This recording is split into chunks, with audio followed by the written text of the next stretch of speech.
One of the coolest things about being at Humber is how diverse the campus is, and I grew up in a community where I wasn't exposed to many cultures, so I was really overwhelmed when I did come here and I was able to meet so many different types of people. My transition was really interesting in that regard, and I'll talk about that in another episode, but today I want to figure out what that transition looks like for other people. So I spoke to Lorralene, and we talked a little bit about her experience transitioning over to Humber. But before anything, cue the intro.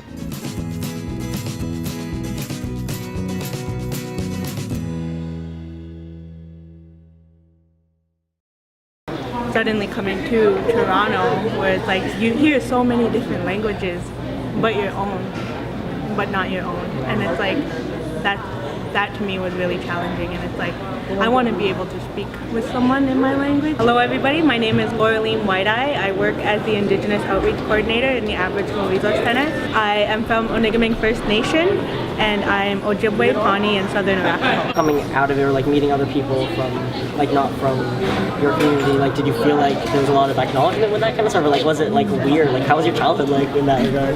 I grew up on reserve for most of my life, for about like 10 years of my life. When I moved off reserve, it was kind of a culture shock for me, and it was kind of weird to not have like familiar like faces around me, or familiar like, you know, culture around me. There was like so much diversity around me all of a sudden, and that was so cool, and that was so awesome. How did you feel like, I guess, coming to Humber, where they do have the Aboriginal Resource Center, were you able to connect with other people who like shared like same background experience? I wasn't able to find the Aboriginal Resource Center in my first semester. I was getting these emails from them. They're like, come to this event, like come see us, come visit us. And I'm like, you know what, today I'm gonna go see them. When I went to the Aboriginal Resource Center, like all of a sudden I felt like this weight lifted off my shoulders, and the people there were so nice and so welcoming, and I was like, this is it, this is where I belong, and I found my safe space.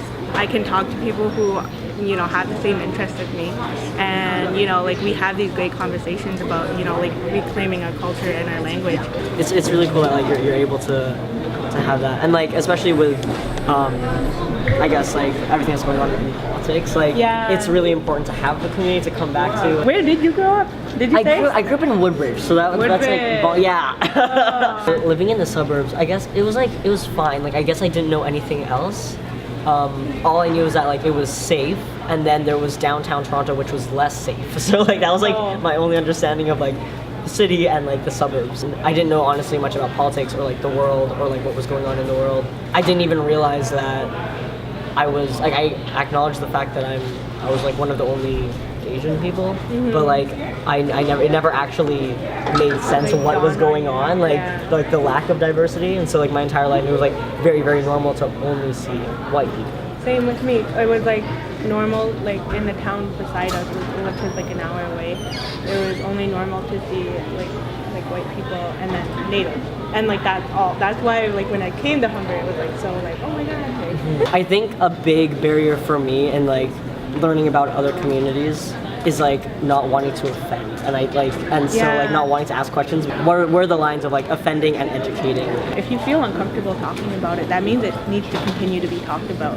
You know, you need to ask the uncomfortable questions, and it's like, you know, asking those questions in a respectful way and saying like, I'm sorry if this offends you, but maybe you can correct me.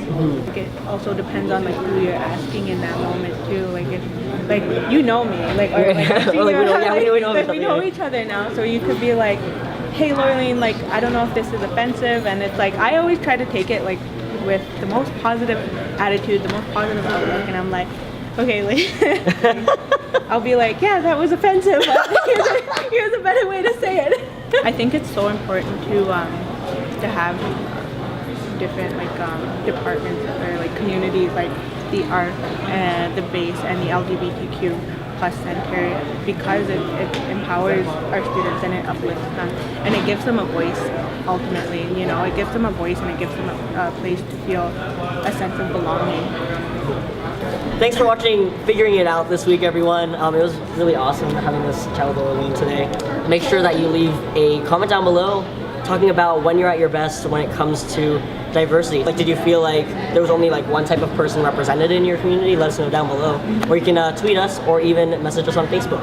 Hey everybody, Figuring It Out comes out every Tuesday, so make sure you hit the subscribe button.